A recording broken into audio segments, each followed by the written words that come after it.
Hello, Rakesh. I'm just doing a sound check. Can you hear me just fine? Yeah, I'm able to hear now. I saw like Awesome. everybody's mic was on mute, so I didn't expect any audio. No, you're good. You're good. Awesome. So you can hear me. We all can hear you. So that's perfect. I just joined in like 5 minutes early, like just to check if the internet was okay, the meeting link was working. So you guys can ignore me. I know, like Oh, it's no, that. we don't want to ignore you. You're not dropping, are you? No.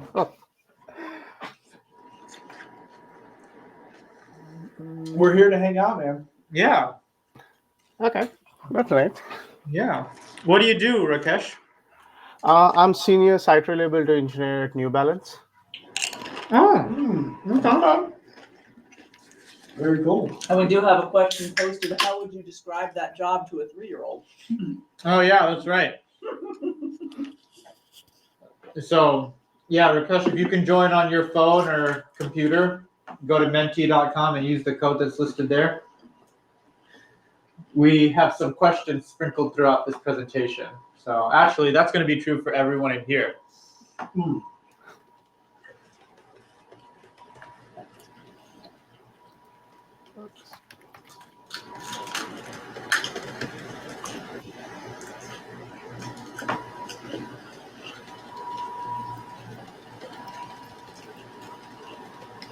I thought it was fun considering I have to describe what my job is to most adults. Yeah.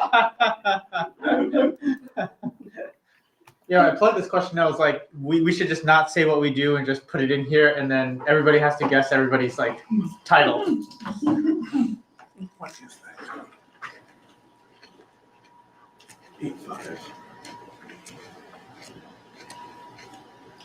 I injected drugs into people's arms. Oh, you must be an anesthesiologist, obviously, or working in the medical field. Nope, criminal. One of my interesting little trivia tidbits after my husband took me to prison,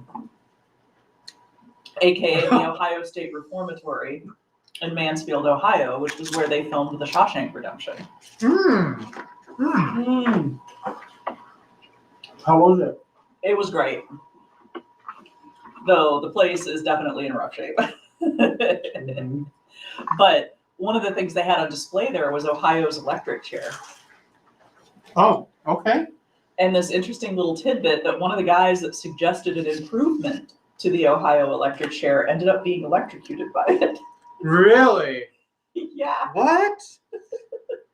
He was working at the Ohio State Prison in the tin shop, and he suggested that they put the metal clamps on the arms and legs. And so he created them and he put them on there. And then later on, he was convicted of murder. Oh. And ended up being executed in that electric chair. That he contributed to. Yes. That is the wildest thing, man. You mean the guy that figured out a better way to kill people, kill somebody? Like that? They kept an eye on him. He claims he did not kill the person he was convicted of killing. That person. That person. If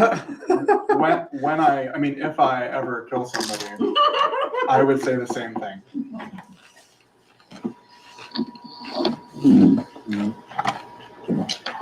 I'm gonna keep that closer to you. I'm gonna keep this here. But the Ohio State Reformatory was actually a really interesting tour. Okay. Because after they filmed The Shawshank Redemption, the state had actually had the prison slated for demolition. Oh, okay. But a nonprofit was created to try to save the place. Oh, okay. But they didn't actually own the building, even though they got guardianship of it. And so large parts of it were actually demoed. So all of the outbuildings, most of the outer wall. So then the nonprofit was going to the state. They're like, we want to buy it. We don't want this to happen again. We want to be able to buy it. And the state's like, well, We can't sell it to you.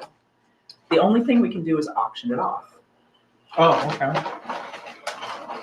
And of course, the nonprofit's like sitting here going, where are we gonna get the money for that? Some millionaire is gonna swoop in and turn it into a private compound or something. Mm-hmm. They As they show up, should. they show up to the auction, they're the only ones there. Really? And the state starts the bidding at $1.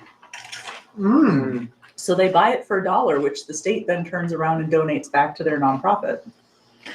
Turns out they put so many terms and conditions on the use of that property after it was auctioned that the nonprofit was literally the only organization that could meet those terms. Mm. Oh, interesting. Okay. And then didn't advertise the auction.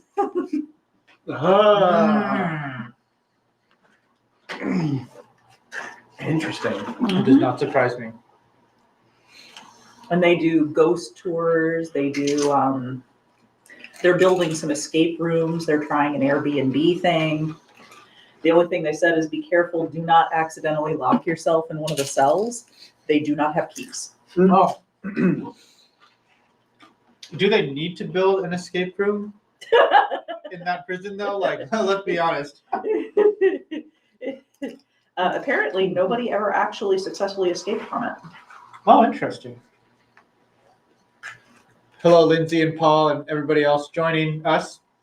We are talking about the Shawshank prison the prison that was filmed in Shawshank Redemption, if you're jumping in the middle of that. So context is important.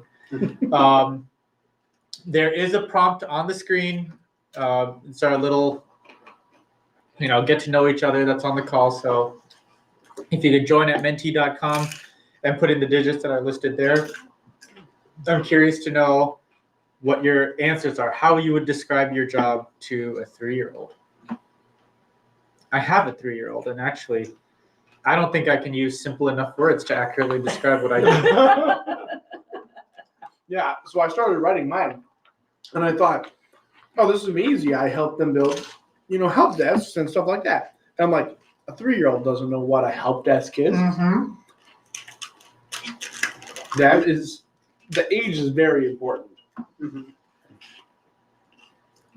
Man, how easy would it be to answer this question if you were like a nurse or a doctor or a dentist or somebody that's interacted with almost every young kid? Yeah, why can't I have an easy job? I don't know, Tyler. You help people figure out how to help others more effectively. That's what I said. See, Yeah. I get it easy. I get to say, I help other people do their jobs, Right. Mm-hmm. because that's what I do. And I didn't use the word servant or leader in that sentence.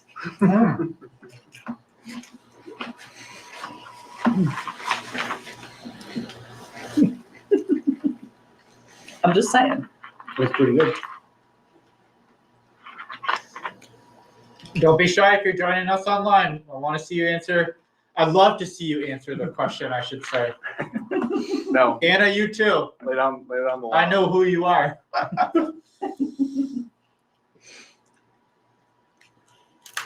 So I know it is a couple minutes after 6, so I'll probably give it like a couple of minutes before we jump in. So.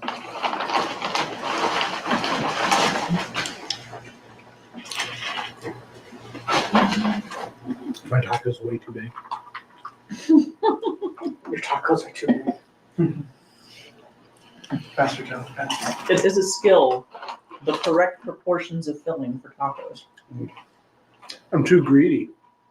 I'm like, yes, I need X amount of meat. Well, you start out putting stuff in a taco, and it seems like it's really small, but then you add everything else, and then it doesn't matter anymore. Right? Nope. I have a friend who laughs at me because I'm very particular about the order that things go in on the taco. And sandwiches too. So you don't put sour cream first in your taco. I do not. How smart. There was a while ago where there was I don't want to call it a huge riff, but apparently the emojis in the Android operating system, there was an emoji for hamburgers, but it had the cheese in the emoji below the actual hamburger. And so people were yelling at Google, like, this is not how you build a cheeseburger. The cheese always goes on top of the patty, so it melts over. So then I think they had to wait like 6 to 8 months before a release was updated that corrected that. But it's like, did the person that designed that, were they like vegan or something? Or did they not know cheese goes on top?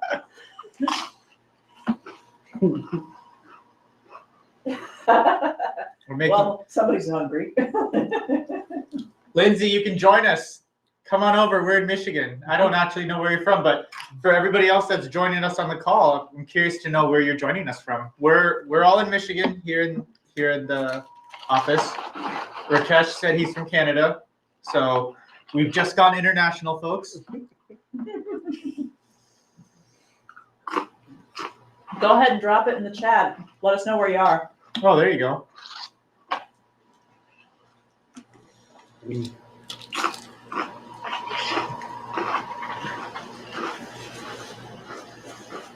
All right, Lindsay's in northern Michigan. Oh my goodness, that's practically right next door.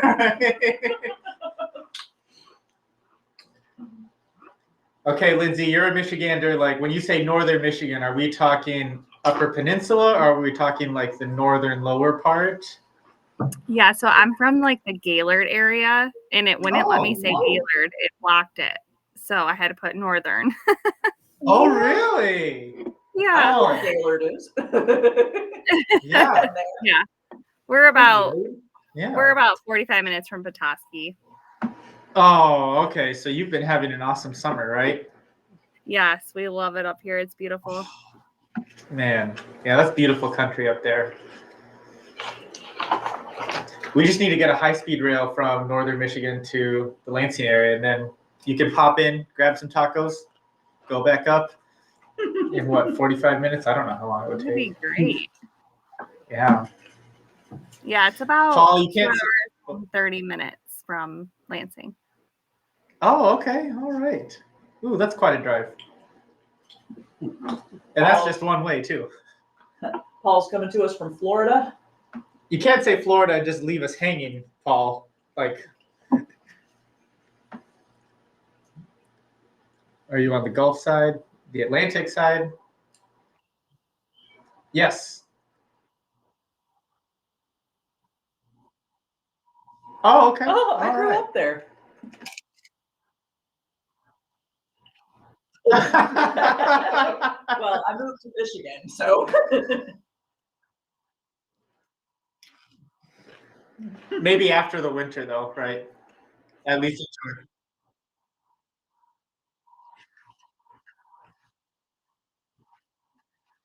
Oh, man. Well, Patagonia or North Face will help you out, right? Hello. Yeah, that never quite goes I away. went home to feed the pigs. Nice. Help yourself. You've got a lot of food. It's funny you say that, Paul, because, us Michiganders here who have, supposed to have grown thick skin because of the so-called winters we have here. Yesterday morning, the temperature was in the 40s. And almost everybody I talked to was flipping out like, oh my goodness, this is so cold. What am I going to do? And I just chuckled because if we saw 43 degrees in like January, we'd be like, oh, sun's out, flip-flops. Like, it's beach weather in January for Michiganders. But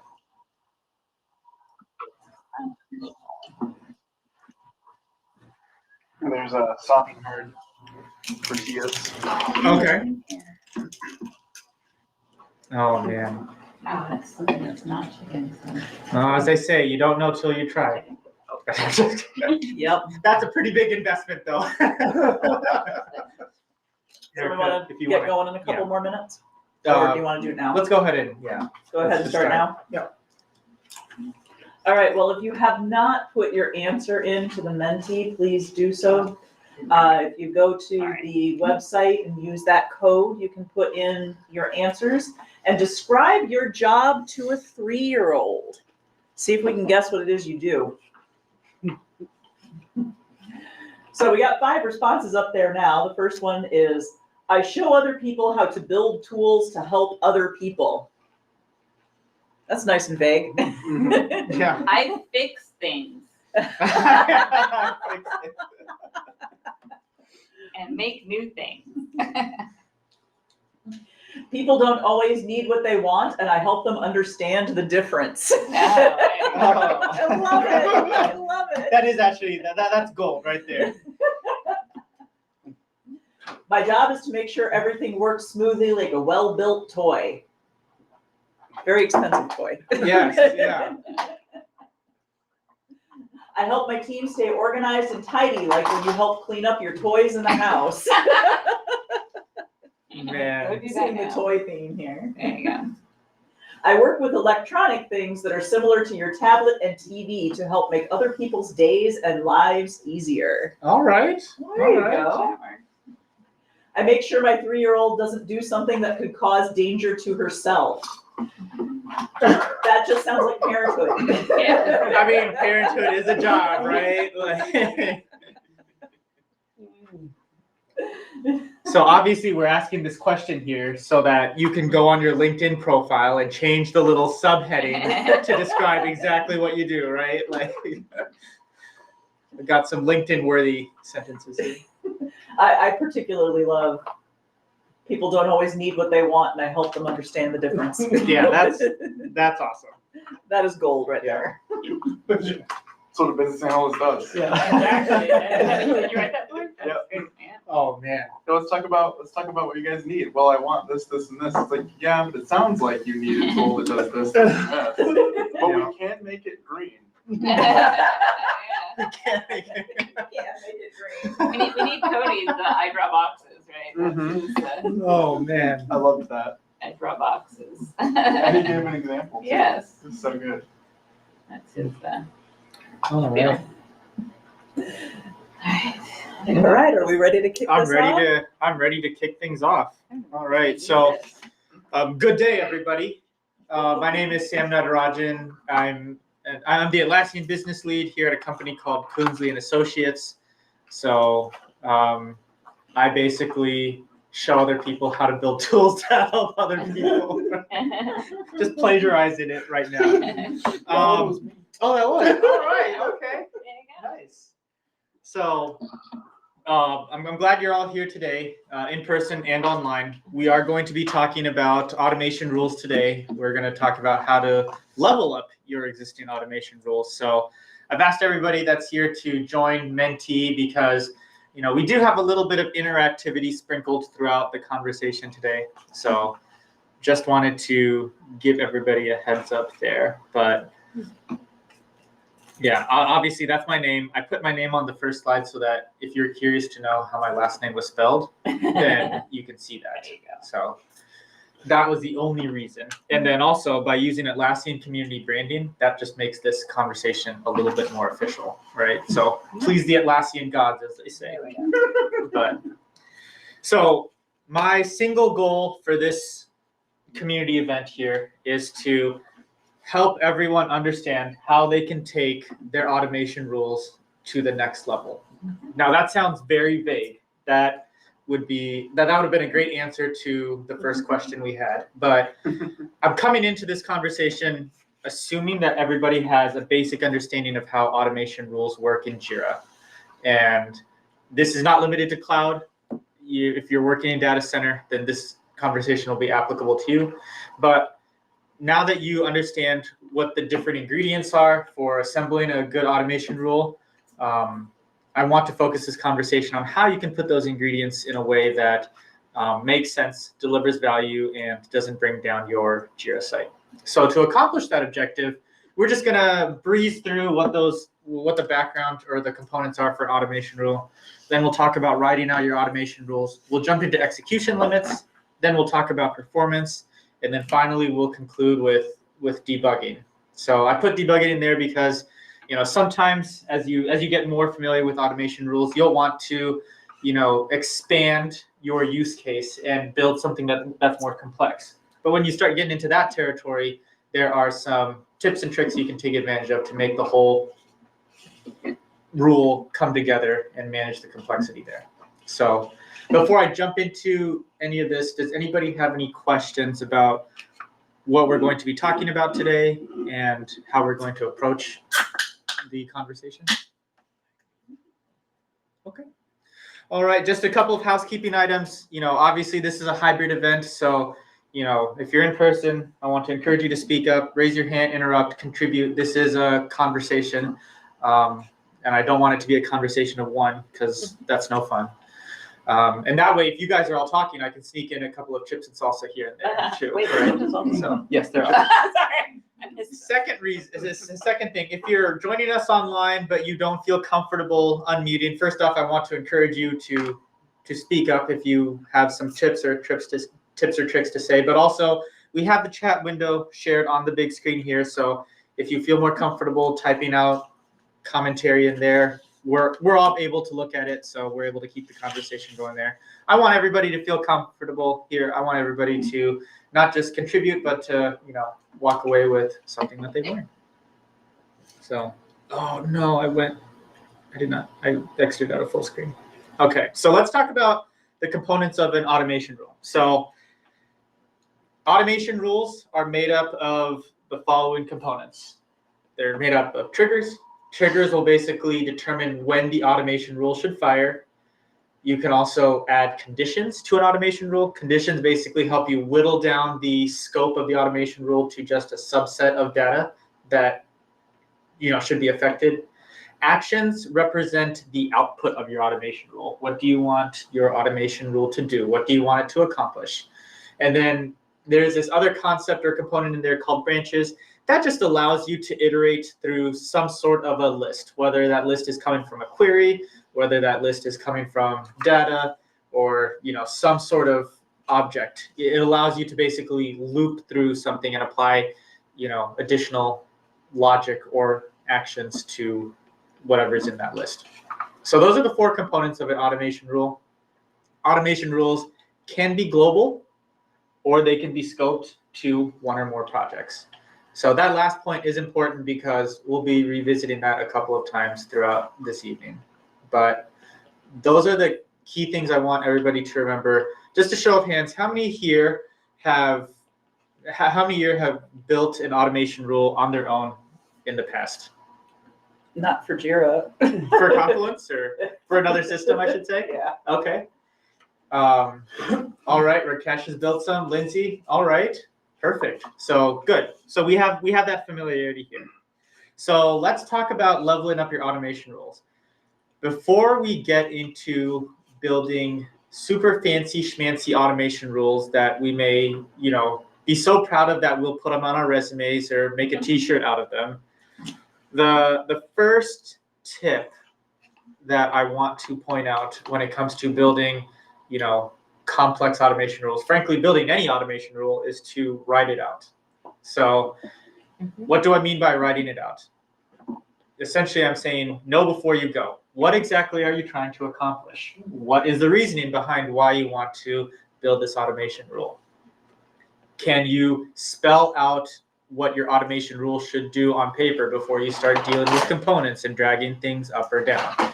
So know before you go. Very important principle to keep in mind. Some of you that have a BA background, we're getting into like quasi user story territory, right? But it's in a different realm, right? You want to set a baseline. You want to paint that picture. You want to make sure you understand what's going on before you jump in and build something. So why do I say this as the first point? Well, I ate some humble pie recently, so I've been building automation rules for a long time, right? And you know what happens when you get really good at something, or you think you get really good at something? You get confident, and then you start making assumptions. You start to get cocky, right? So I jumped in. I was working with someone else, and we were trying to build this super complex automation rule. We're talking like 40 or 50 different components, right? And so I jump in, and I'm like, okay, you know what? This is going to be a piece of cake. I'm bringing in my expertise. I know what I'm doing. Let's put this together. And of course, the person I'm working with is trusting that expertise. So I come in, I'm doing a bunch of stuff, I'm rocking it, right? I go to sleep at night and I have the best dreams ever about all the great things I'm doing, right? And then we go live with this automation rule, and oh, lo and behold, like there was this one edge case that should have been accounted for that we missed, right? And if we had written it out, that probably would have been more apparent. Also, that's another thing to keep in mind, right? Especially when you're building complex automation rules, you know, when you write out what you want your automation rule to do, that kind of serves as your test criteria, right? As otherwise, if you don't have that, you're going to be smoke testing, which means it's going to take longer for you to find any loopholes in your automation. Yeah. So the exercise of writing out your automation rules may seem like overhead at first, because I know many of us were eager to jump in, we're eager to do stuff and get going so that we can, you know, pat ourselves on the backs like me, but then you end up paying for it in the long run.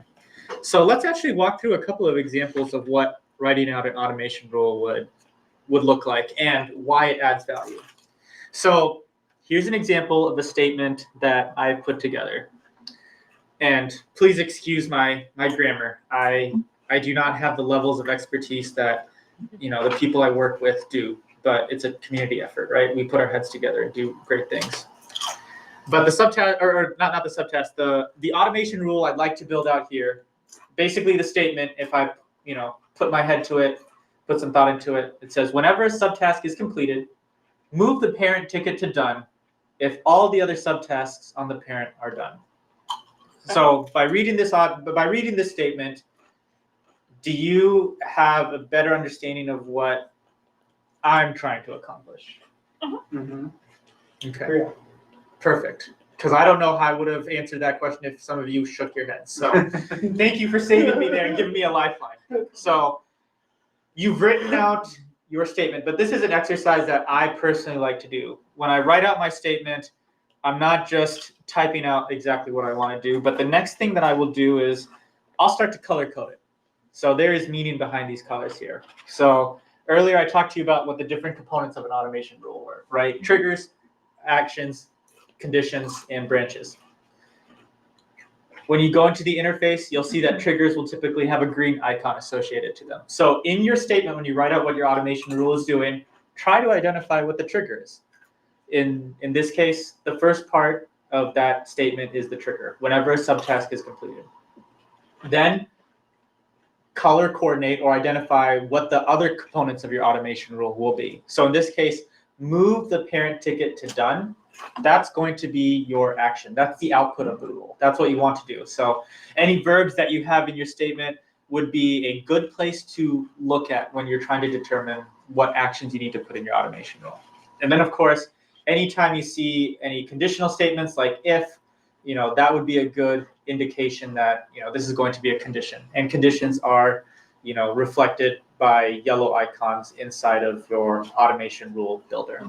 So let's go ahead and let's take a look at what this rule would look like. So as you can see, I have additional colors in here that were not on the statement. And if you look a little bit closely, you can see that, you know, this rule doesn't do 100% exactly what I want it to do because I'm working in an environment where I don't have everything configured the way I need it to be. But that's besides the point. The point is, by color coding my automation rule statement, I'm able to quickly translate that into what components I need to build in my automation rule. So for a simple use case like this, it does feel like overhead. But then you start getting into more immersive narratives for your automation rules. Now you're talking 20, 30 components. That's going to be an up and down scrolling process if you're building out your automation rule. And when you get to that level, let me tell you, if you don't have things put together in order, then it's going to make maintaining the automation rule harder in the long run. So, you know, green, yellow, blue, I love colors. So knowing where those colors are in your statement, it makes building the automation rule that much faster, right? Like, what's that quote by Abraham Lincoln? If you gave me, 10 hours to cut down a tree, I'd spend the first 9 sharpening the axe or something like that. That's kind of what we're going for here with writing out your automation rules. So let's take a slightly more complex example. So here's a word jumble that I've got here. Create a subtask for HR when a new person is hired. create a subtask for IT if hardware is needed, and always send an email to management. So as I mentioned, this is jumble, word jumble. Get something down on paper, get something in a tangible form so that you can manipulate it and work with it. When you get that down, then in this case, what I would do is I would start color coding what my different automation rule components are. So you can see here, my trigger is actually in the middle of that statement, and then I've got actions scattered all over, and then I've got my condition in there. What you can do at this point is, if you want to spend a little bit more time, and I would recommend you do, I would reorder your statement or rewrite your statement in a way that flows better from an automation rule perspective. So as we looked at with automation rules, the first thing that you need for an automation rule is a trigger, right? When that automation rule should fire. So in that case, I would rewrite the statement so that green would be first. And then I would reorder my, actions and conditions in a way that would make logical sense. And it doesn't have to be in a paragraph form, right? We all should be super users at bullets and sub-bullets, because I think most of the writing we do nowadays is in some sort of short form in that respect. So here's an example of the reordered automation rule. It's not rewritten, reordered. But now the automation rule statement here is saying, when a new person is hired, create a subtask for HR. If hardware is needed, create a subtask for IT, and always send an email to management. We're getting into subjective territory, but from my perspective, this reads a lot better to me. Yeah. And by rewriting this automation rule statement in a way that corresponds to how the automation rule will be configured, now you have your statement on one monitor, you have the automation rule builder on another, then you just walk through the statement and make sure it's plugged into your automation rule. I might suggest changing the trigger to be something that happens in the system as opposed to something that happens in the business. Yeah. So when a new person is hired, it could be when an onboarding task is created. Yeah.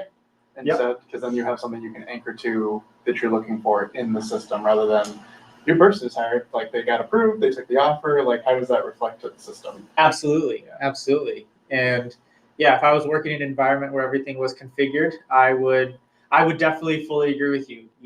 Get as concrete as you can, because when you look at this, you're going to have to determine, how do you know when a new person's there? exactly, what does that look like, right? So, the more concrete you can get, then the easier it'll be to translate that statement into an automation rule. So good point. Thanks for bringing that up. Here's what that automation rule would look like. So, here's my trigger at the top. I have an action that happens immediately because I'm always wanting to create a task or a ticket. And then I have a conditional statement right here. And then I'm always going to send an email at the very end. So by having that statement put together, I was able to whip up this automation rule very quickly because I had a working idea of what I needed to accomplish. Anybody have any questions or additional comments on this first point? Is there a conventional wisdom on when it's better to have one long automation rule versus several automation rules that work in concert? Yes, that's a very good question. We'll touch on that in a little bit. Okay. I mean, for now and for the next 5-10 minutes, think more granular, think being more clear, right? Mm-hmm. But there are use cases that you may want to break the convention, if you will. Right. So, good question. Yes. I'm doing a training to our staff on automation rules, and they kind of just want to know the basic. And I really like this breakdown of how you have here as an example. But from my experience with automation, and correct me if I'm wrong, number one has to be the trigger, of course, but conditions and actions can be interchanged throughout the automation rule. It doesn't go in a specific order after that, correct? That is correct. Yep. Yeah, you can build automation rules with no conditions whatsoever. Conditions are not required. The minimum you need for an automation rule is a trigger and an action. Yep. So, yeah. Yeah, like you can even see here, right? The way I built out this automation rule, like I have actions immediately after the trigger, and then I have a little fork here with conditions somewhere there. So, as far as like best practices are concerned, it's not like it has to go green, yellow, blue all the time. At a minimum, you need green to be first, but everything beyond that it's pretty much based on the use case you're trying to configure for. How do branches play into this?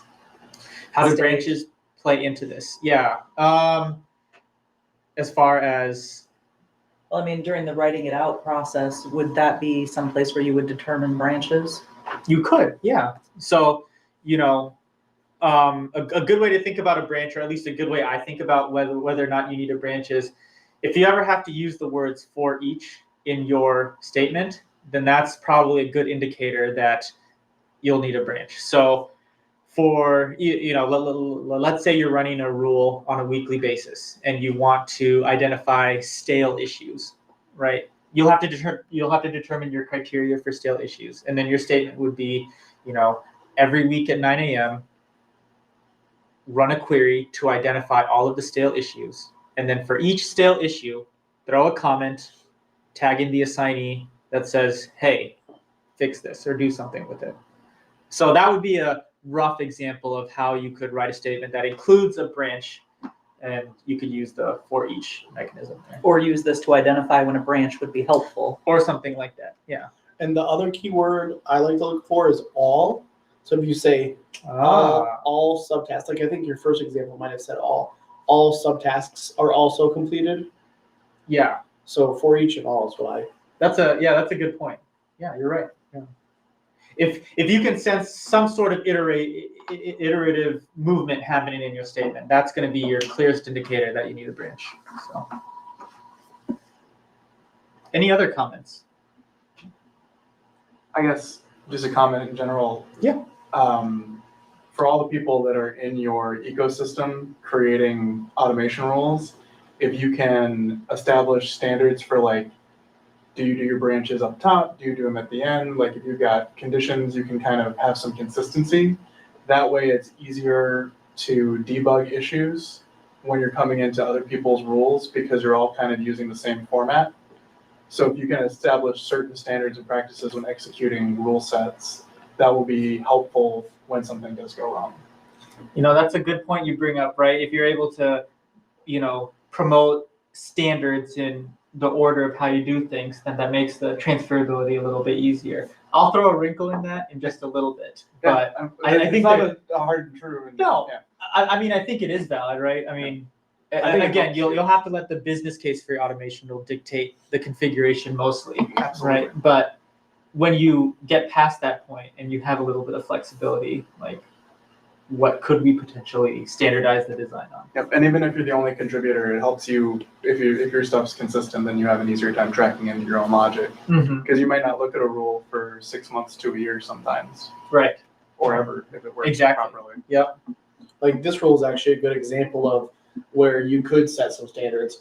That last statement, always send an email to management. You technically put that at the end of your automation, but it could run anywhere, right? Because it's not dependent on a condition like Right. somewhere Yeah, else. because I was thinking I would have put it at the very first thing. I would have been like, okay, new person is hired, always do this and sometimes do this. Yeah. Mhm. And that's to what I was speaking to in this example. Is like, do you put that up front? Do you put that at the end? It's a very simple example, but if you always put something like that up front or at the end, you'll know where that is in the order of thoughts, and it creates like a debugging consistency. Mhm. Yeah. No, that's fair. That's fair. Any other thoughts? All right. Okay, quiz time. Oh yeah. Can automation rules be limited to just 3 projects? Yes or no? I didn't go on the thing that I'm supposed to be on. It's okay. Menti.com and the digits are 3785-5465. Man, I should do a voiceover for commercials. I'm gonna say no, but no to this one. Yeah, you could even. I guess you could. Rakesh, we got to have you join on Menti, man. Yes, you can. I just forgot to hit the submit button. Oh, okay. I'm giving you a hard time, man. I'm giving you a hard Oh, time. it's with an I. Not But I at love all. all the little icons. Down in the corner, have to. The little hearts. Well, they'll do it if you do the thumbs up too. Yeah. Oh. So on your screen, if you want to provide any feedback on something. So. I'm sorry, All can you read the number again? It's 3765. 3785. Same. 3785 5465. Thank you.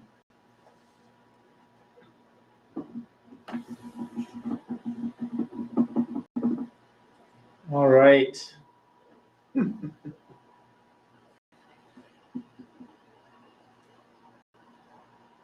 We got all of our votes in. I'm obviously not voting. I don't want to skew the results. Ooh, we're at a 50-50. Oh, okay. The things got spicy. Okay, well, I guess I did not have the correct answer listed there. But the answer is yes, automation rules can be limited to just 3 projects. And I'll show you how.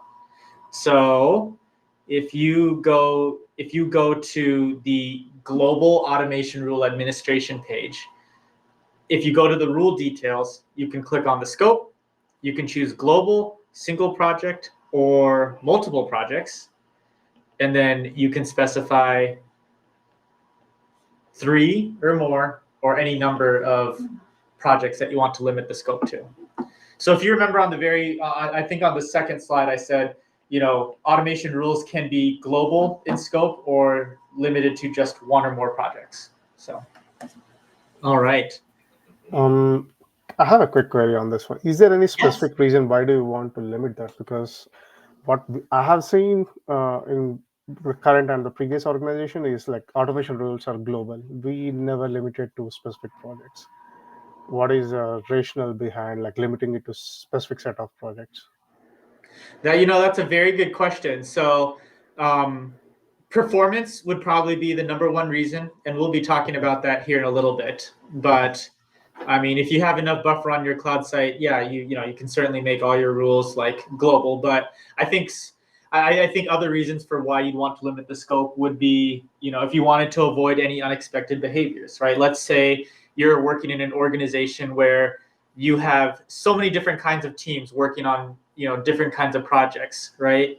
You may only want a certain kind of behavior, like add a comment to stale issues only happening on a few development projects, but for another team, you wouldn't want that to happen. So that would really be the first question I would ask to determine whether to limit or expand that scope. Well, like where I work, we actually have 2 separate Jira projects for some stuff that we're doing. Okay. But we are the only group within where we work that uses the issue type test bug. So if you were Okay. setting up an automation rule for dealing with test bugs, you're going to want to limit that to just the projects where the test bugs actually are being used. Mm-hmm. You don't want to put a whole bunch of overhead automation for something that these other places just aren't going to handle. Right. Or if you have say you have clients submitting enhancements, and you might want to automatically approve them on a capacity-based project and not on a requirements-based project. Oh, there you go. Yep. Yeah. Good point. So, there's that. There's also the consideration where, if you have automation rules that are scoped to more than 1 project, then they can only be maintained by a Jira administrator. But if you have an automation rule that's scoped to a single project, then the project administrators of that project would have the ability to maintain the automation rule. So there's also that consideration to take into account. So next question. Which of these is not a component in automation rules? Is it triggers? Is it fields? Is it branches? Or is it actions? I could not change the colors on these because I'm on the free Mentimeter plan. So just as a heads up, triggers are green.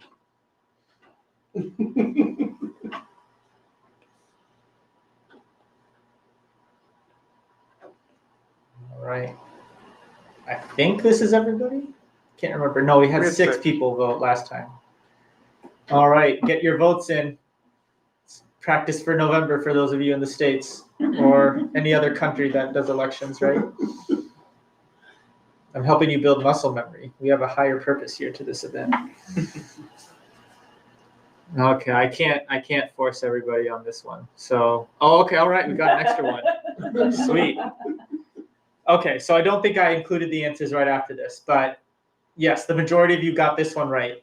Fields are not a component in automation rules. They're not a standalone component, but Oh, I fields. didn't submit mine. That's what happened. Oh, okay, all I said right. fields. I'll give that to you. I won't say you How cheated. convenient.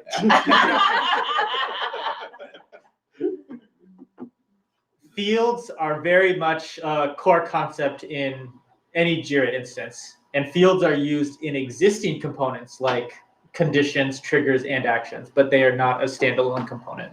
So, takeaway there.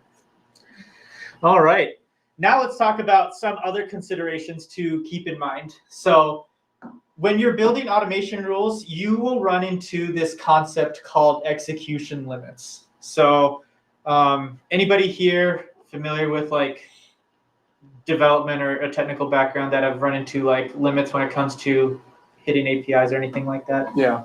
Okay. Yeah. So execution limits work along the same way. You basically can't hit a particular endpoint in any system too many times, because if that goes unchecked or unregulated, then it could bring, the system down, right? So execution limits are in place to, prevent your cloud instance from going off the rails and consuming too much processing power, thereby affecting other tenants in a multi-tenant environment. A lot of jargon for saying you only have so many amount of resources in any environment to utilize. And automation rules, while they help streamline some processes, there is still some processing that needs to occur. Now, if you're working on data center, you're not going to run into any hard execution limits from Atlassian.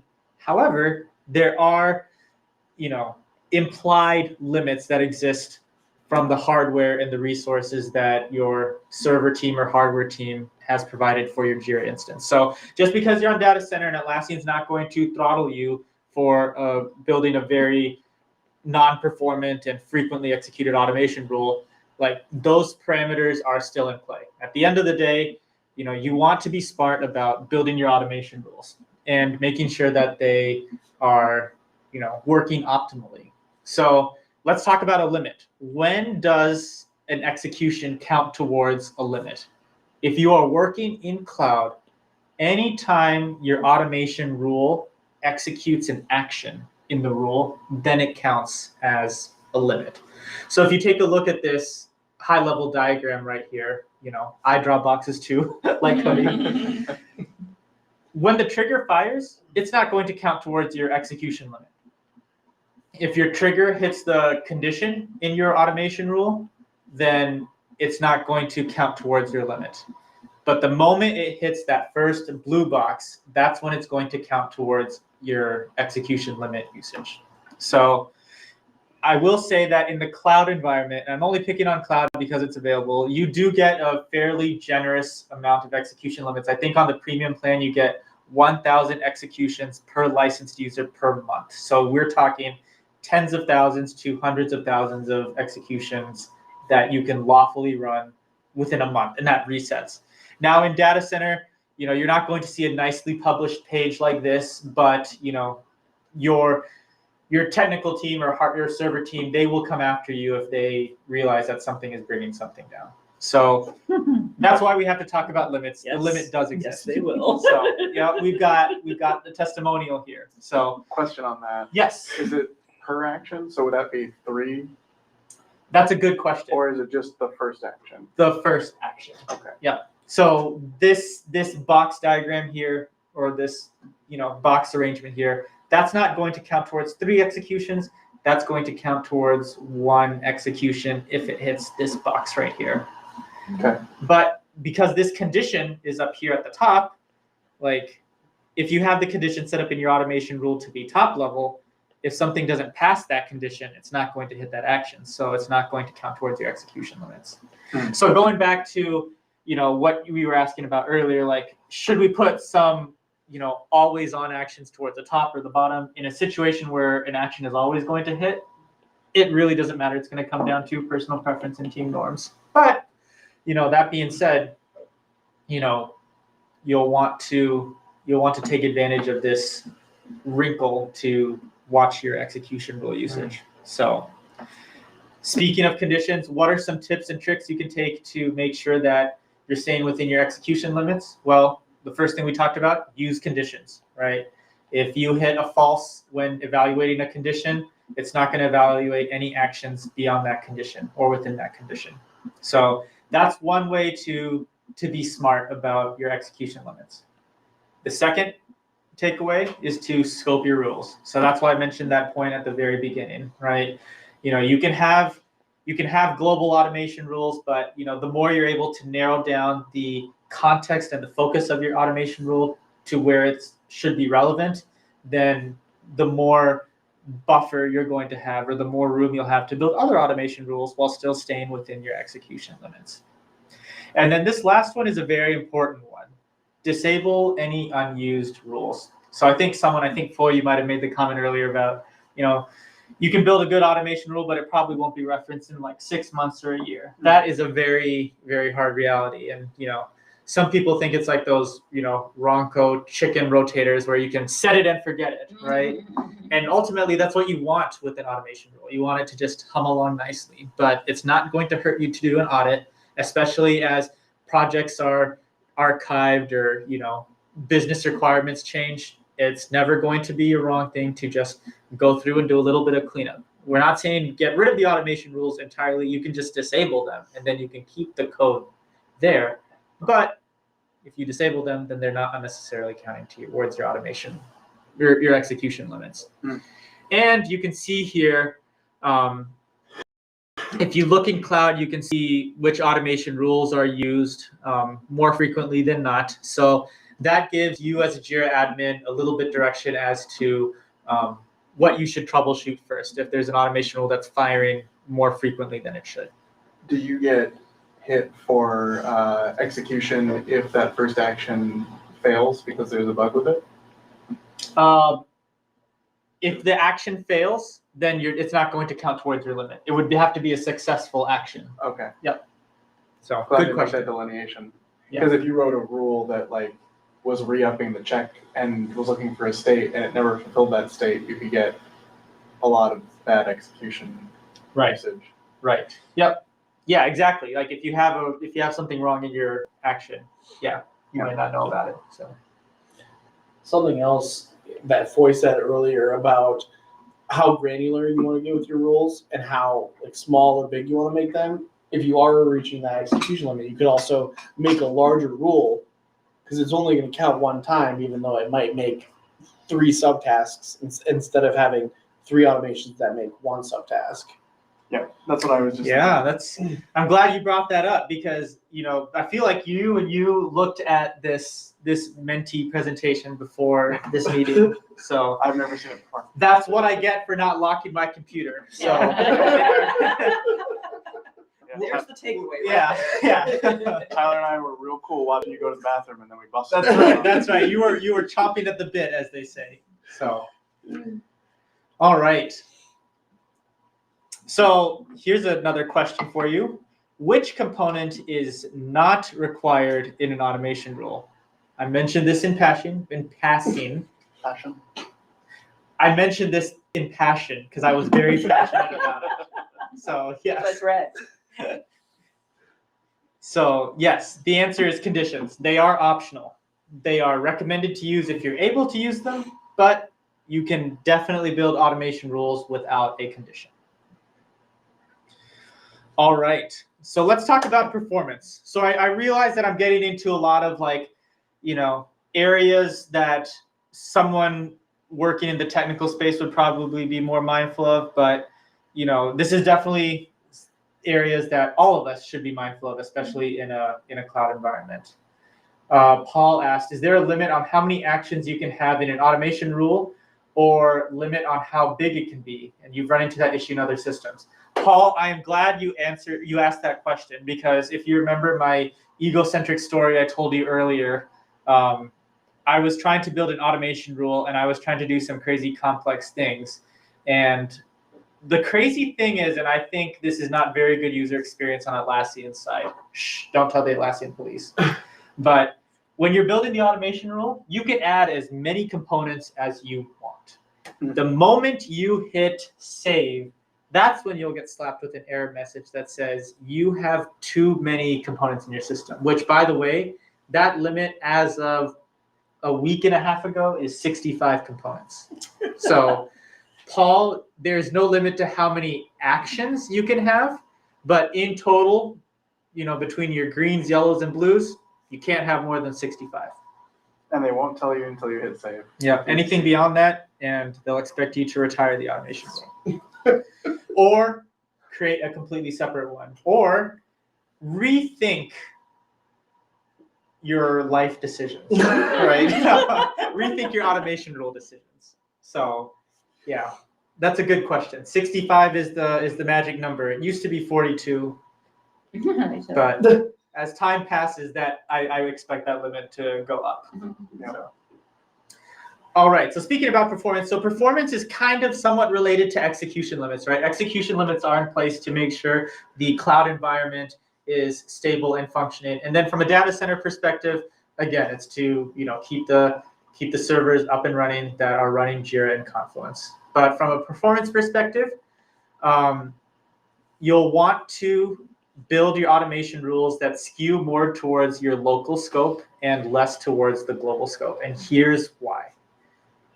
You can build many automation rules, and many of them may not hit that first successful blue box action, and therefore it's not going to count towards your execution limit. But every single time a trigger is fired on an automation rule, or any time the automation rule picks up that it needs to fire, like that automation rule gets put into what is called a queue. So the more global rules you have, if you have global rules and the triggers are every time an issue is created or every time, the status of a ticket is changed to done or complete, right? You may not be hitting your execution limits because you have conditions protecting you from counting towards that limit. But you're still not taking away from the fact that those automation rules still need to be put into a queue for execution. So when you're building your automation rules, if you're able to localize that scope, even if you have to list out 10 projects in the automation rule, as opposed to just making it global, from a performance perspective, it would be beneficial for you to go this route. Now you might be thinking, well, if I'm working in a cloud environment, that's Atlassian's problem, not mine. And you're right, that is Atlassian's problem. And you read through their technical infrastructure documentation, and they harp about how scalable their architecture is and how they can dynamically add additional resources as needed. That being said, though, there's still a database running behind the scenes. There's still, processing power. Like, these are all things that, even if it's not your problem, like, you will be affected in some way, shape, or form. It's kind of like running a JQL query, like, in Erica's case, right? If you have an issue type called test bug and it's only used in one project, but you have 3 or 4 projects. If you just put the clause type equals test bug in your JQL search, that's going to take more effort to process than if you were to say project equals whatever and test bug, or type equals test bug. Type equals test bug. So it's kind of the same thinking there. The more specific you can get with your rules, the better off you're going to be. Second point I want to bring up, combine rules that have the same trigger and the same scope. If you have 3 different automation rules and they all have the same trigger of every time an issue is created, do this or do that or do the other thing.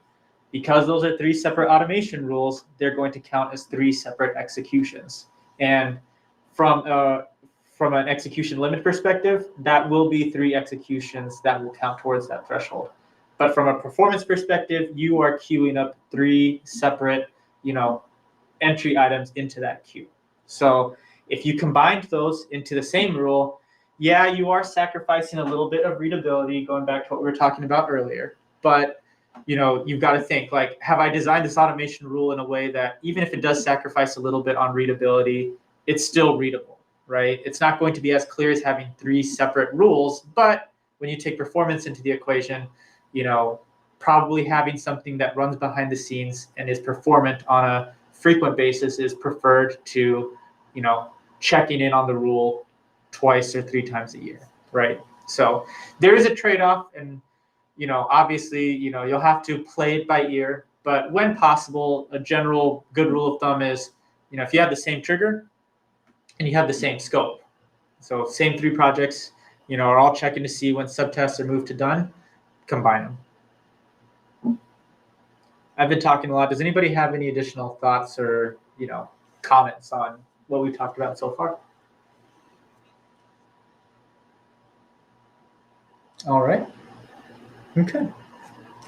Something else to talk about when it comes to performance, use more specific triggers. So let me give you an example. So did you know that not all triggers are the same? And I don't mean that like in a dumb way, like obviously, you look through the list of triggers on here and they are all different, but just because they are all different triggers doesn't mean that they all process the same. So here's an example of, oh, it's not on. Oh, it is down here. Let's see. Here's an example of the issue updated trigger. So let's say you want to add a comment to a ticket anytime, someone changes the priority to high on your ticket. Well, when someone changes the priority to high on your ticket, that's updating the issue, right? So you would think automatically, well, let me use this trigger so that every time an issue is updated, then I can do my thing.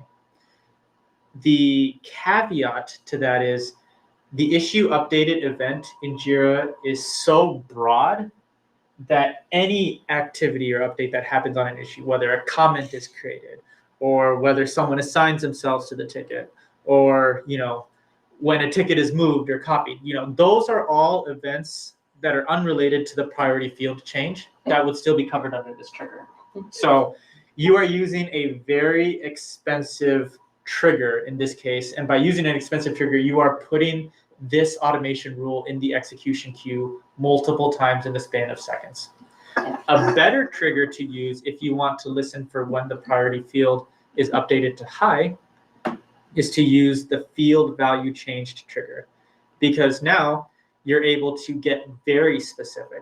And you can say, hey, anytime the priority field is changed, and you can get even more specific to say if a value was added or removed or if any change happened, you can do the check here for the condition. Say if priority equals high. You're accomplishing the same thing using this approach as you would the other approach. And while the 2 outcomes are going to be the same, this rule is going to be more performant. So Called a lot less.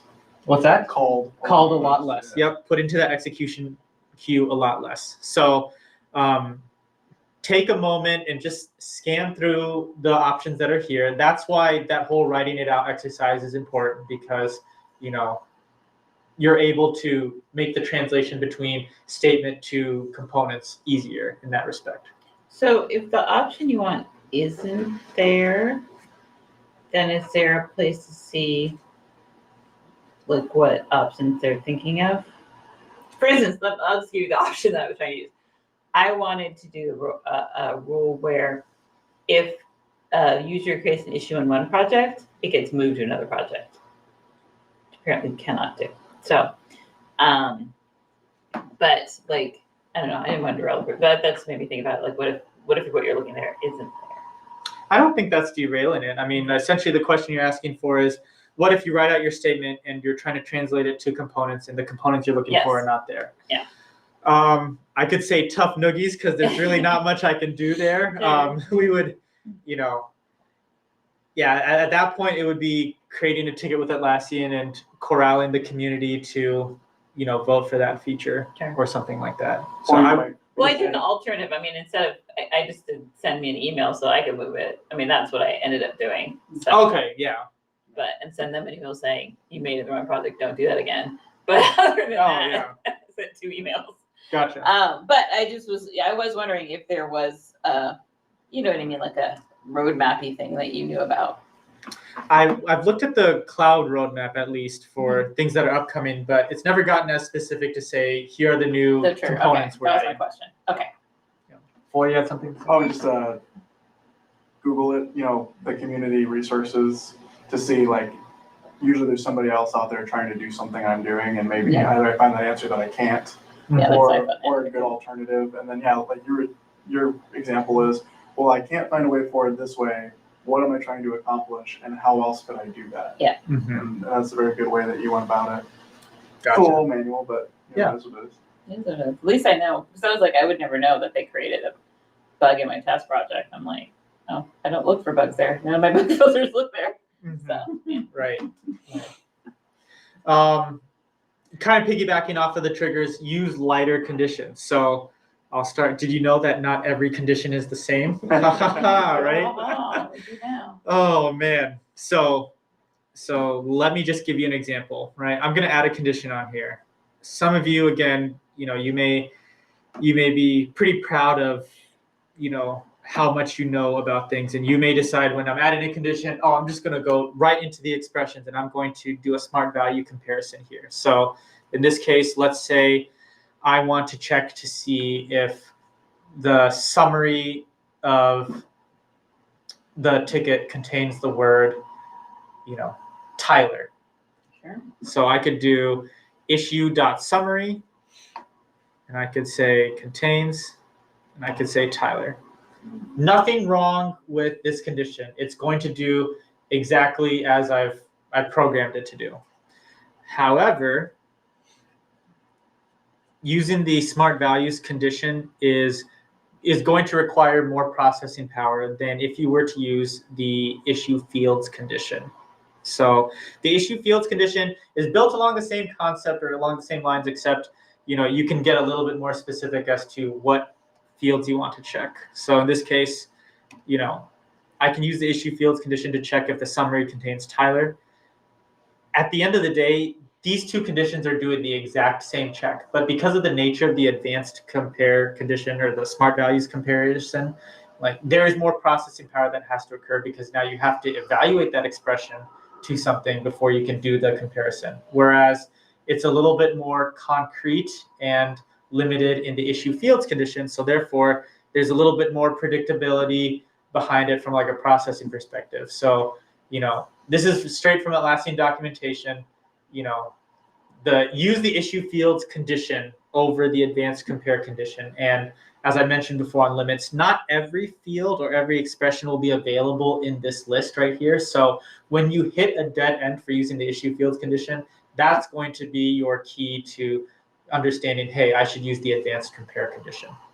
So, that's an example right there. You can build out this expression and, go home, pat yourself on the back and sleep at night because, I did some coding stuff, if you will, low code stuff. But are you really adding value to your instance? No.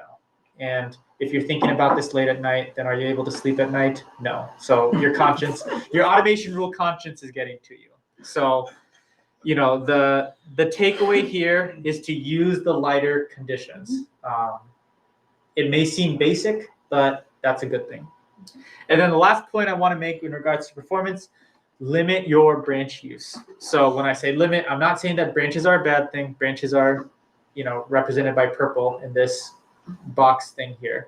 But branches, because you are iterating over data, they require more processing power.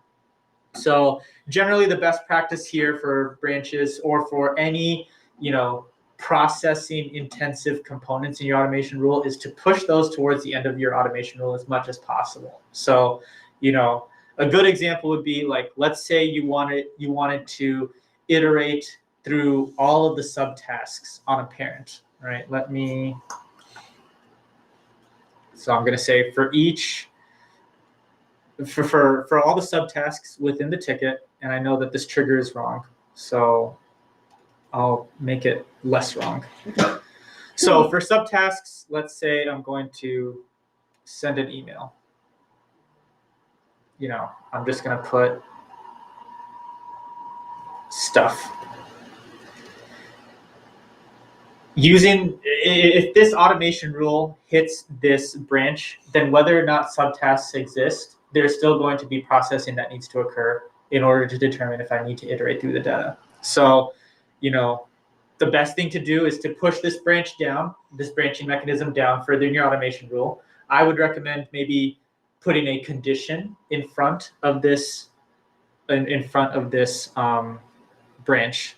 So I would check to see if, in this case, if subtasks are present. And then that way, if there are no subtasks on the issue in question for whatever reason, it's not going to hit this branch because it's going to fall out of this condition, right? So you're going to save some processing power there. And But- an execution limit. And it avoids hitting that execution limit. Good point. But if there are subtasks that are present, then okay, this branch is not going to be run for naught. So yeah, so that's the takeaway from there. But these are all tips and tricks you can leverage to making sure that your automation rules and your environment, whether it's cloud or data center, is working optimally. So all right, I have a question in here apparently. Oh, okay. Gonna hit enter. All correct answers give max points. When does an automation rule count towards your execution limits? Oh, and I have 30 seconds on here. I should have fixed that. So this is a free-form answer. You should be able to type something out. We're almost done. I just have one more section to cover, everyone, and then we'll be good. I did love that you changed the trigger from a simple trigger to one that loops. Which trigger? The schedule trigger Oh, yeah. will loop over. Yeah. Don't use everything. loops by using a loop. I tried it. Okay, fine. So ignore the X's, okay? I mean, you all got the answer correct. But yeah, exactly. When the rule executes an action and it's successful, then that's when it counts towards your limit. So, okay, let's talk about debugging here real quickly. So when you're building out these complex automation rules, before you get anything close to being ready for production, you're going to do a lot of back and forth. You're going to test a lot of concepts and do other things like that. What are some tricks that you can leverage to make doing the whole debugging process a little bit easier on you? So these are some personal tricks that I have. When I'm building an automation rule from scratch and I need to do a lot of repeated testing and triggering that rule, I generally prefer using the scheduled trigger. And the reason for that is when I build out, or when I use the scheduled trigger, obviously you can specify the rule to run on a schedule, but what this also does when you use the scheduled trigger is this allows you to fire the automation rule directly from within the automation rule builder page. So instead of you can also use a manual trigger, right? A manual trigger allows you to go to a particular issue and then you hit the actions drop down and then you can fire the automation rule that way. And that's perfectly fine and valid. But if you use the scheduled trigger, I don't have to flip over to a different tab that the issue is open on. If I just use a scheduled trigger, I might say in here, let's say I wanted to run this specifically for an issue. In here, I could say, key equals ITO1. So now every time I kick off this rule, every time I hit this run rule, it's always going to run it against that particular ticket I specified in the schedule trigger. So it makes the debugging process much faster because you don't have to do a lot of switching between different tabs. You can just stay here and kick off the automation rule, make a change to the components, update, trigger, and then rinse and repeat until you get things done. I also recommend using variables and logging your actions. So I know that when people have heard about automation rules, people hear of it as like a no-code, low-code rule builder. So it's mostly no code. You don't need to know how to build expressions or things like that. However, if you needed to, you could use what are called variables. And basically what variables allow you to do is they allow you to basically, what's the best way to describe this? Abstract an expression. So you don't have to type out a lengthy expression in multiple places. So, let's say I wanted to test that the first name, middle initial, and last name of data in a ticket, was there, right? I could put these all together into a variable that I could call full name. Now, any place else in my automation rule, instead of typing out first name, last name, middle name, every single time I need to throw that into a subtask, right? I can always throw it into a variable, and then in that variable, I can just drop that variable anywhere else in my automation rule. And that makes maintaining the automation rule that much simpler. And then that way, if there's something wrong with like one of the fields that I've listed, like let's say in here in this example, let's say I renamed first name to first names, right? If I didn't have the variable and I had this whole expression listed in 5 different places in this automation rule, it kills maintainability. So use variables where you can. Variables only will exist in the scope of your automation rule, so you can't pass variables between automation rules. So that's kind of pretty much how that works. And then the last thing I mentioned on that option there is to use the log action. So log actions basically allow you to evaluate expressions and see what they are. And you can evaluate that from within the audit log. So actually, if I were to, let's see if I can find an example of this somewhere. I have a lot of successful options here, but nope. Let me find, nope, I can't find it.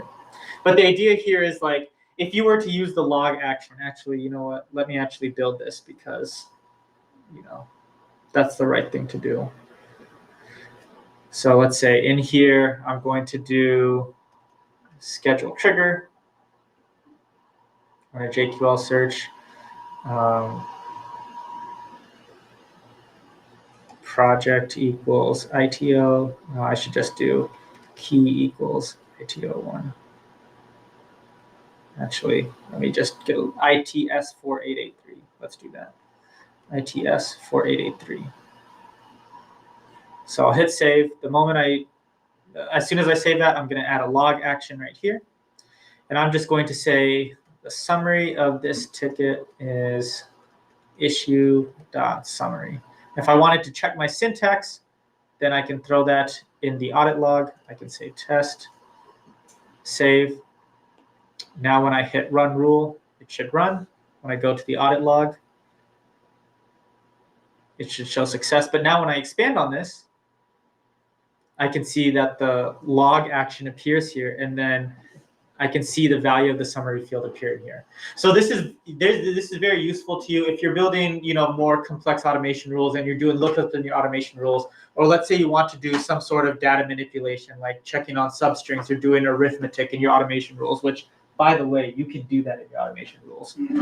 You can test out those expressions, log it to your audit log, and then once you see the data is rendering the way you expect it to, then you can take that expression that you've figured out is the right syntax, plop it into a subtask or a comment or wherever else you need to do that, and then you're done. So this is definitely something I use to, you know, rapidly test and, you know, make sure that I am getting the right data that I need to get. And this is true for cloud and data center. Yeah, it's like using print to go out to the output window when you're running terminals or IDEs. Yeah. It's a pretty good common practice for debugging things as you're working through them. Right. Yeah. Log action is like your system out print line or write line or, you know, whatever that is when you're scripting. So that's basically what this is. So that's a good way to evaluate expressions. So these are some of the tricks that I use when it comes to debugging. I'm curious to know what the community has to say as far as how do you debug your automation rules? What do you do to make it easier? I'm going to start using the log. Okay. Now that I know that it exists. Yeah. Yeah, I didn't know that was there. Yep. Definitely use the log. Anything else? Paul, Rakesh? Always the logs. You use the logs too? Yeah. Nice. Yeah. Awesome. I definitely make sure that when I've got a new rule, I will run through the scenario manually, like create a new ticket and run it through to make sure it actually fires the way I expect it to. I think that's just good due diligence, but it's something you should always do when building a rule so that you don't wait until go time necessarily, or when you're going to have 1,000 things hitting it. just getting to run through it. Or you can even build your rule to be a slightly more specific condition so that you can test it and it's not getting hit by the main trigger event right away. Right. It's a good point. Anything else?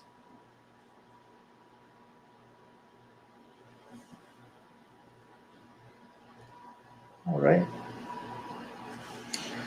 Open-ended question. What's one thing you can do to increase the performance of your automation rules? Let's do a knowledge check right here. Right? Timer. There is no timer, thankfully. Bitter about the Phew. timer.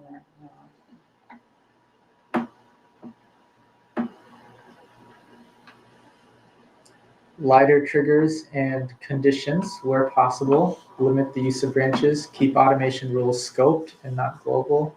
Use lighter conditioners. Okay, I'm looking at that and I'm like, okay, all right, hair care. I love it. I definitely understand what you're going Do for. you guys how to keep curly hair curly? I'm sorry. Use more specific triggers. Use more specific triggers. Yep. Disable unused rules conditions in front of branches. All right. Hey, look at that.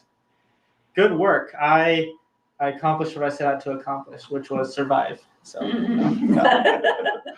in all seriousness, though, like these are just some things to keep in mind as you build out your automation rules going forward. So, with that, okay, what? We all happened? win.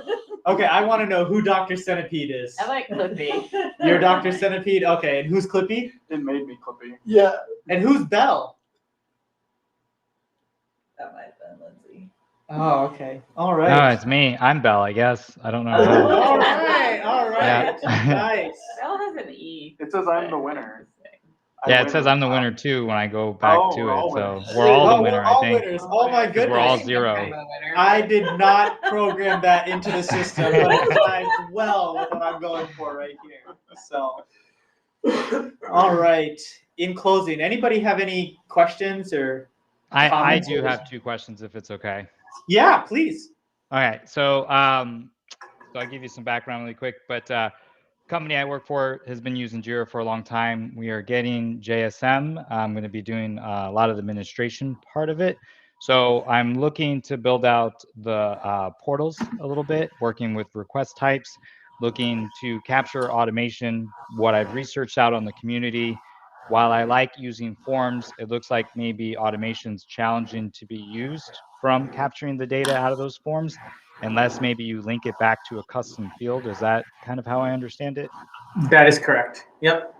Okay, so that's not a big deal, I guess. I just have to kind of build out more than I guess originally expected. We like the way the forms look.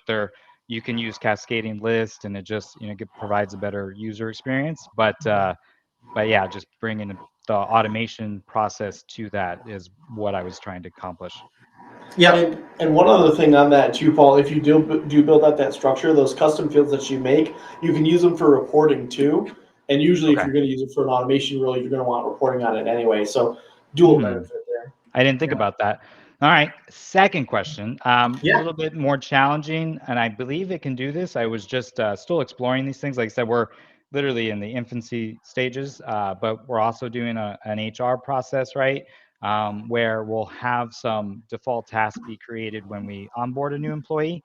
But I was wondering if there was a way to per se use the affected services field if when the original ticket comes in, request type onboarding, anytime somebody adds a additional service, say we have a default set of services for a standard employee, however, we're hiring a different employee that requires additional services, they add it to that field with automation, able to fetch the data, maybe refetch data using that action, and then create a task for every value that's in that field.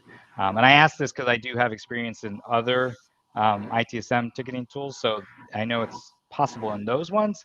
And I know JSM is obviously a little bit different, so I'm just trying to find that. And I know these like not standard to what you guys were having tonight, so I appreciate your help. Yeah, that's a good question. It basically, like, Yes. my thought process would be it would loop, like, kind of look at that field's value, see what, if there's maybe 2 affected services in there, let's just say Jira and then, Paylocity, and then it it picks those 2 and then would spin off a subtask to provision, a help desk person to go and assign that to them. Yeah, that's a good question. So I'm entering uncharted territory here, but let my ego shine a little bit here. But I mean, in all seriousness, like I think what you would need to do is you'd want to use the advanced branching loop that's listed right here. So Okay. essentially, that first smart value you'd want to put in like issue dot affected services, and that will give you a list of all of the options that are selected on that ticket. And then you can put like a single option here, like you could call this service or some other singular name. And then what you can do inside of this branch is you can say if advanced compare condition service equals Jira, then create this subtask to do this. Else if service equals, whatever, do that. So I think you'll want to go the advanced branch route. Actually, Okay. I did that this week. Oh, all right. So, yeah, that's exactly. I will what pat you myself do. on the back. All Okay. right, awesome. I also heard in the question that he wants it if they, like, you'd have to have something if it's updated, because I also heard something that, like, if they have it and then they add a couple more. Well, it Right, would so- actually come in on the ticket creation. So I just was thinking, I guess, through just the limited Okay. what I know in automation, I thought maybe it would have to be something where after it was submitted, refetch that data. But that makes sense actually, because it comes over, and once it comes over, those values won't change. Okay, that was my question. yeah, Okay, no. I Gotcha. appreciate that.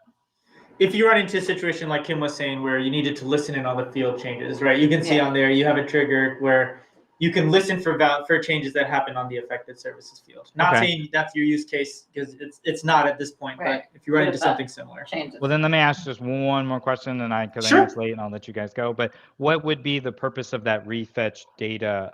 I guess I believe it's an action. Yeah, I am glad you asked that question. So there is an action in here called refetch issue data. Yeah. So that's what I meant. Yep. basically, here's what happens. So you'll want to use refetch issue data if you want to get the latest information on the ticket. And sometimes that latest information on the ticket could include updates that happen on the ticket in your automation rule. So if you take a look at this example right here, right, I'm editing the affected services field in here.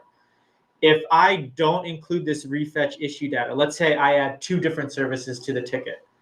In the rest of my automation rule, in the rest of my automation rule, I'm not going to be able to see those 2 newly added services to that affected services field.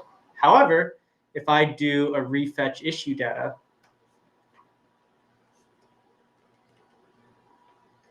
if I do that action right here, if in this step I add 2 services to that affected services field, so now I have a total of 4 services.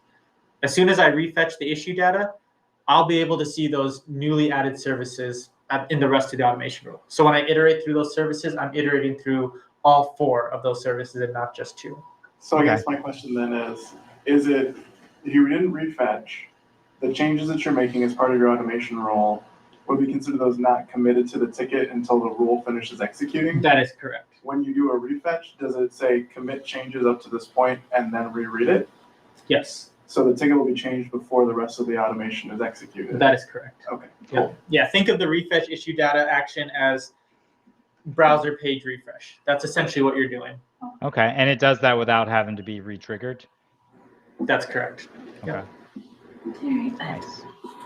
I appreciate that. You guys were extremely helpful. No problem. I'm glad you were here. Yeah. Before we go, can we just get a picture of everybody so that we can show Lassie? Yeah. Late to the soccer game, you promised me. I'm sorry, Can't get in trouble with Beth. Or can you Okay. get a picture of Yeah, I got you. including yourself too? Oh, including myself? Yes. All right. Here, I'll sit back down then. Get everybody in that thing. Are you doing cameras or computers as well? Because I'll come up. Camera. I mean, if you want to come on camera, I'd love for you to, but I want you to be comfortable too. So. All right. We'll do a little zoom, try and get those back there. Ready? 1, 2, 3. All right. Sorry, both of us Thank off. you, everybody, for Sorry. coming. Rakesh, Paul, thanks for joining us.